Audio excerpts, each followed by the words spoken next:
నేను మీకొక చిన్న టిప్ ఇస్తాను. వీలైతే సాయంత్రం 5 గంటల సమయంలో ఇక్కడికి రండి. సూర్యాస్తమయం టైంలో ఆకాశం రంగులు మారుతుంటే, టెంపుల్ లైటింగ్లో గోపురం వెలిగిపోతూ ఉంటే ఆ సీన్ మాటల్లో చెప్పలేం. ఫోటోలు తీసుకోవడానికి మాత్రం ఇది బెస్ట్ స్పాట్. చూడండి ఫ్రెండ్స్, టైమింగ్స్ వచ్చేసి పొద్దున 6 గంటల నుండి రాత్రి 8 గంటల వరకు ఉంటుంది. మీరు వైజాగ్లో ఉంటే ఆర్టీసీ బస్సులో రావచ్చు, లేదా సిటీ నుండి ఒక 20-30 నిమిషాల ప్రయాణం అంతే. ఎంట్రీ ఫీజు ఏమీ ఉండదు.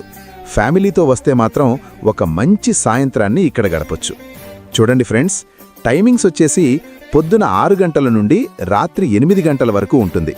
మీరు వైజాగ్లో ఉంటే ఆర్టీసీ బస్సులో రావచ్చు, లేదా సిటీ నుండి ఒక 20-30 నిమిషాల ప్రయాణం అంతే. ఎంట్రీ ఫీజు ఏమీ ఉండదు.